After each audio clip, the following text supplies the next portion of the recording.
एक बार फिर भारतीय कूटनीति की जबरदस्त जीत हुई है। भारतीय टैंकरों और शिप्स के लिए स्ट्रेट ऑफ हॉर्मुज के दरवाजे खोल दिए गए हैं। पश्चिम एशिया में जारी संघर्ष के बीच भारत के लिए स्ट्रेट ऑफ हॉर्मुज का खुलना हमारी नई विदेश नीति की एक और शानदार उपलब्धि है। मीडिया रिपोर्ट्स के मुताबिक भारतीय विदेश मंत्री एस जयशंकर की ईरान के विदेश मंत्री सैयद अब्बास अराक्ची से हुई टेलीफोनिक बातचीत के बाद ईरान ने भारतीय टैंकरों को स्ट्रेट ऑफ हॉर्मुज से सुरक्षित गुजरने की अनुमति दे दी है। ये भारत की एनर्जी सिक्योरिटी के लिए महत्वपूर्ण कदम है, क्योंकि स्ट्रेट ऑफ हॉर्मुज दुनिया के सबसे महत्वपूर्ण समुद्री मार्गों में से एक है, जहां से वैश्विक तेल और प्राकृतिक गैस का एक बड़ा हिस्सा ट्रांसपोर्ट होता है। भारतीय विदेश मंत्री एस जयशंकर की ईरान के विदेश मंत्री सैयद अब्बास अराक्ची से वार्ता के बाद ईरान ने भारतीय तेल टैंकरों को स्ट्रेट ऑफ हॉर्मुज से गुजरने की अनुमति दे दी है।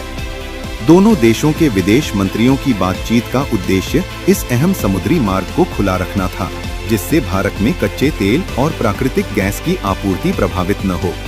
भारत के लिए स्ट्रेट ऑफ हॉर्मुज का खुलना एक राहत की बात है, लेकिन भारत ने संकट के बीच वैकल्पिक व्यवस्थाएं भी कर ली हैं। सऊदी अरब ने अपना 1200 किलोमीटर लंबा ईस्ट वेस्ट पाइपलाइन इस्तेमाल करना शुरू किया, जो रोज 50 लाख बैरल तेल सीधे रेड सी के यंबू पोर्ट तक पहुंचा देता है। उधर यूएई ने भी हबशन फुजैरा पाइपलाइन के जरिए रोजाना 15 लाख बैरल तेल को गल्फ ऑफ ओमान तक भेजना शुरू कर दिया। अब भारतीय रिफाइनरियां यंबू और फुजैरा से रिकॉर्ड मात्रा में तेल मंगवा रही हैं। सिर्फ इतना ही नहीं, भारत ने 20 बड़े गैस टैंकर भी बुक किए हैं, जो करीब 10 लाख टन गैस लेकर अमेरिका से आने वाले हैं। मोदी सरकार के लिए नागरिकों की जरूरतों की पूर्ति और देश हित हमेशा सर्वोच्च है। इसीलिए युद्ध और संकट के बीच ही वैकल्पिक रास्तों के जरिए देश में पेट्रोलियम की आपूर्ति बनाए रखी गई और भारत की एनर्जी सिक्योरिटी को झटका नहीं लगने दिया गया।